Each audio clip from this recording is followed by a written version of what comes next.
What's going on, everybody? K to the 2 here with PPL D2 Season 4 Week 11, potentially our final week in PPL Division 2.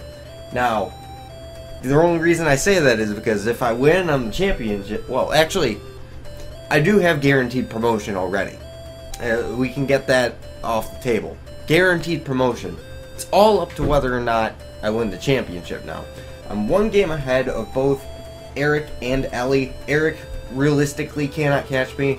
Mathematically he can if I get 6-0'd and he gets a 6-0, but that's not going to happen because that doesn't happen. However, Ellie can still catch us. She is 9 differential behind us, but the next tiebreaker, if she does catch us on differential, is actually total kills on the season, and I am ahead of her by 1. So in order for her to overtake me, there needs to be a swing of 10 differential over the week. So either I get 6-0'd, she gets a 4-0, I get a 5-0, she gets a 5-0, or I get 4-0'd and she gets a 6-0. So that is the that's the situation.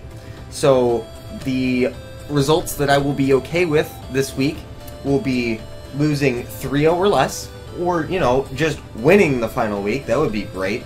And then that would put us at 8-3 on the season. So in order to do that, first we must go through Carson. And Carson right now is sitting on the bottom of the table. So hopefully we can plow through him. But let's go ahead and take a look at my team and take a look at his team right next to it. And bam! There we are.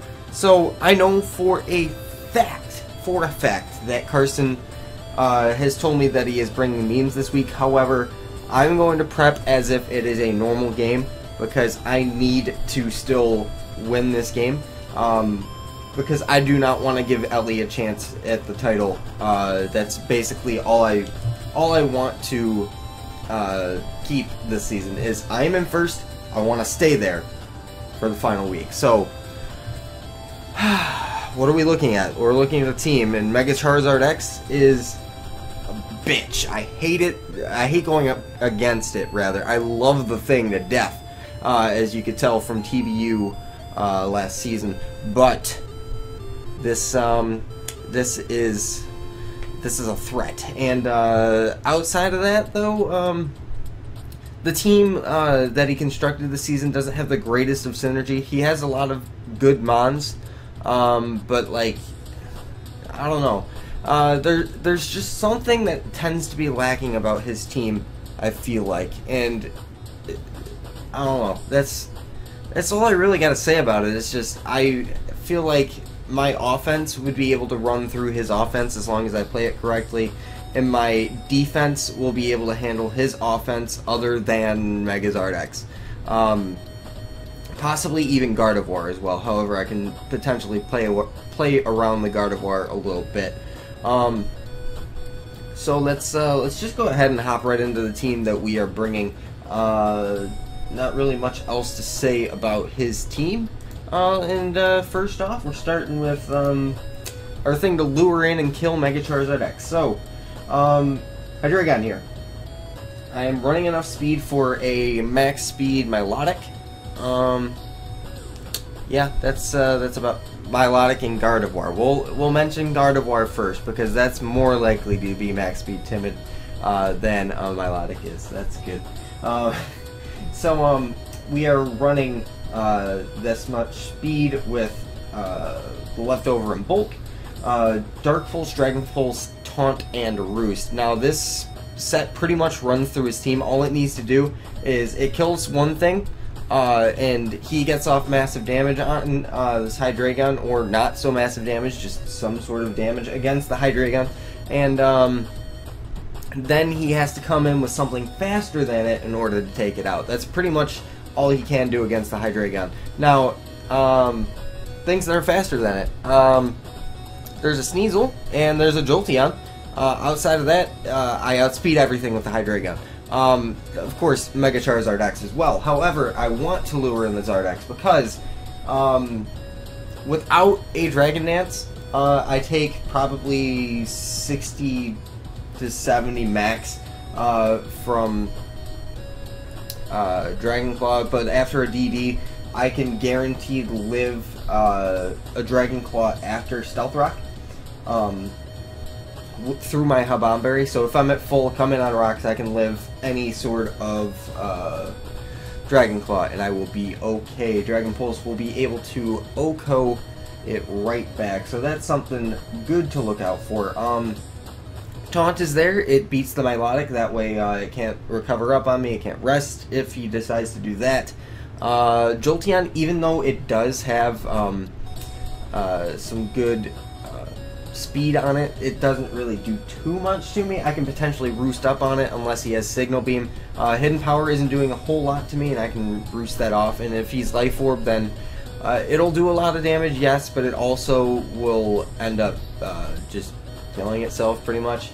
And I also have the Stunfisk on this team in order to check that.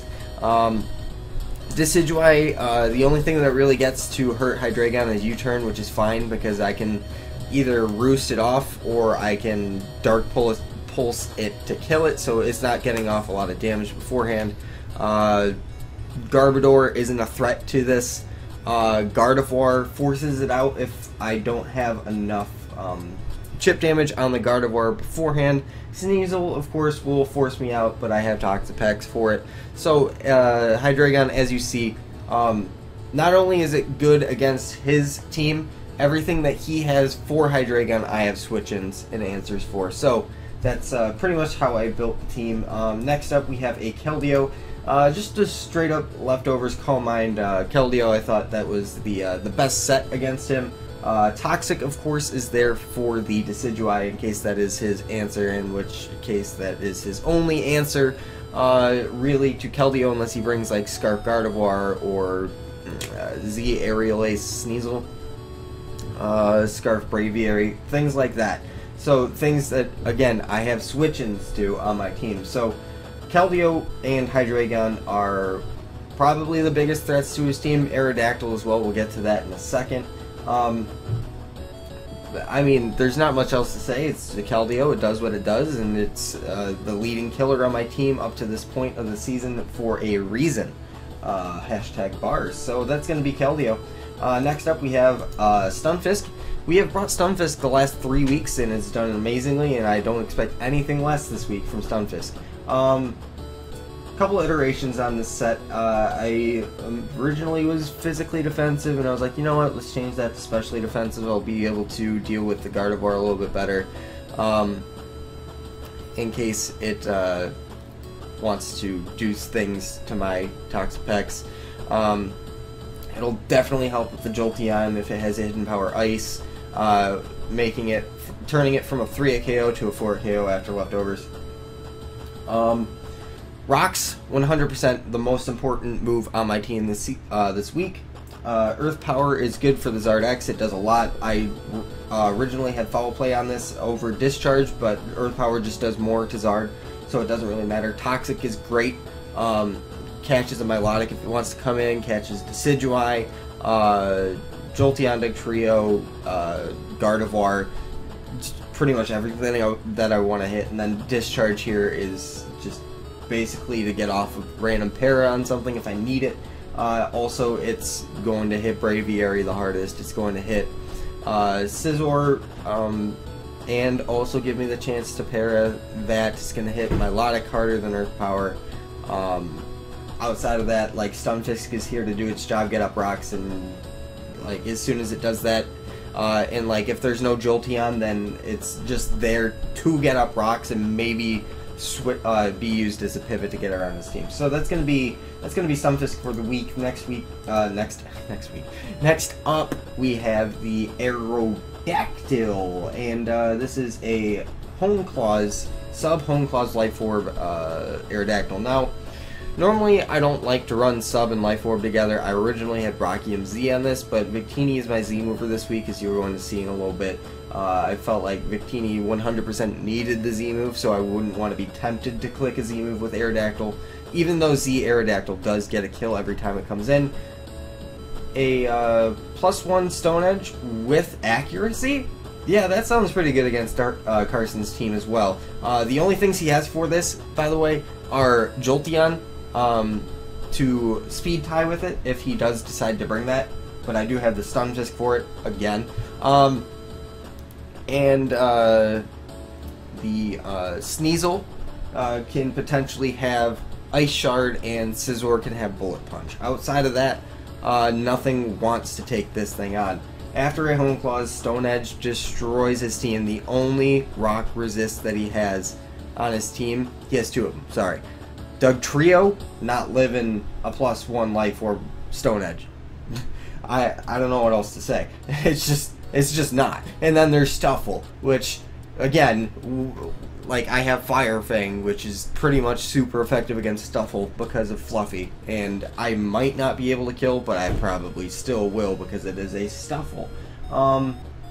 Sub is here, of course. Sub is there to protect myself from the likes of Scizor and Sneasel from revenging me with Ice Shard and Bullet Punch. So if I do have the sub up, then I can get away from being revenged by them, or he brings one in, it dies in order to break my sub, brings in the other one to force me out.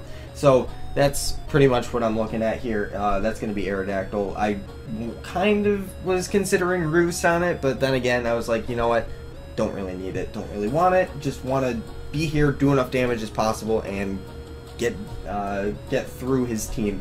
Aerodactyl's probably the best breaker on the team. It comes in, pretty much gets a kill every time it does. So that's going to be Aerodactyl. Next up we have Toxapex. This is going to be our main answer to Charizard X. Now, a couple things on the set are a little bit techy, and that's the Rocky Helmet, of course, for Zard, for Scizor, for potential physical Decidueye, Garbodor potentially, Sneasel of course, Stuffle.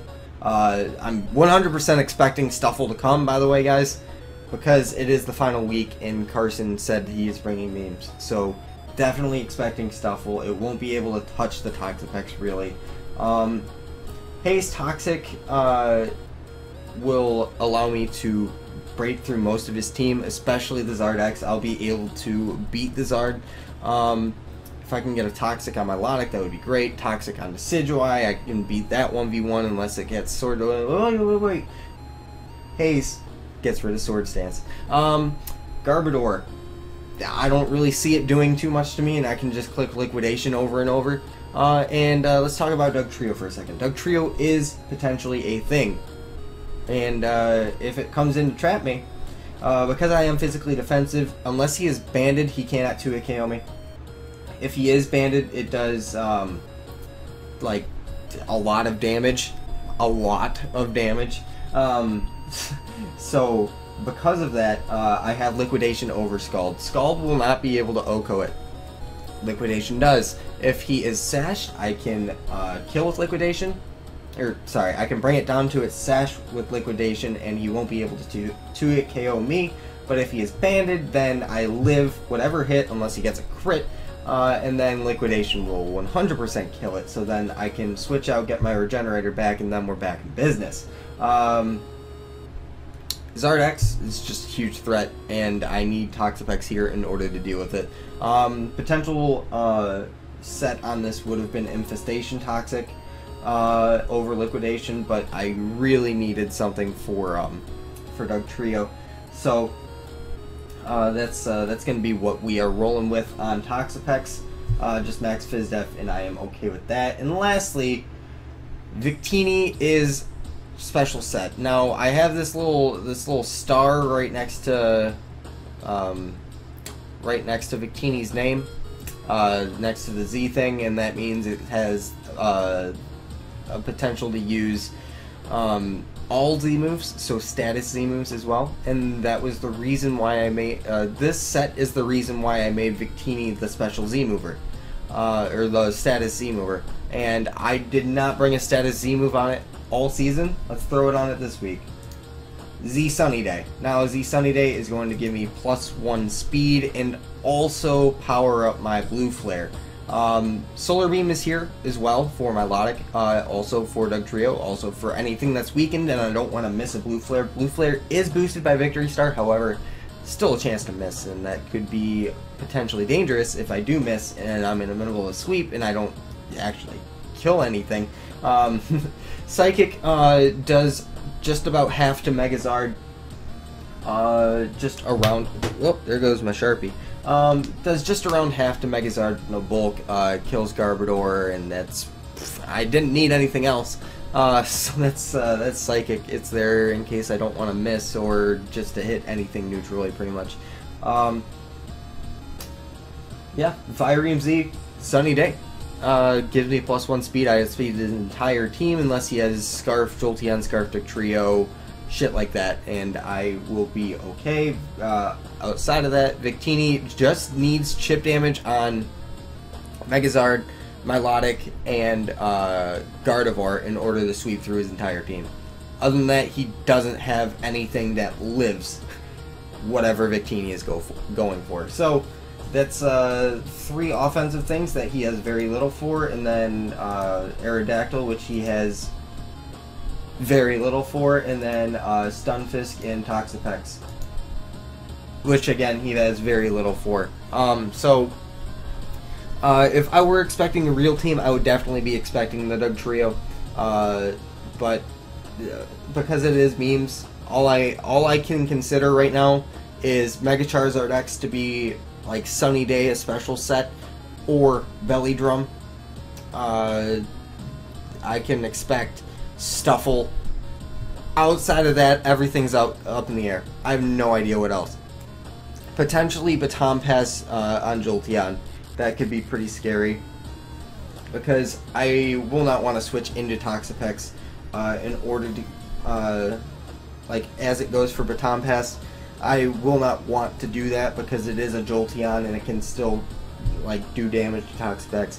So that's going to be the theme. Thank you guys so much for watching. If you guys enjoyed, go ahead and leave a like on this video down below, and I will see you guys next time.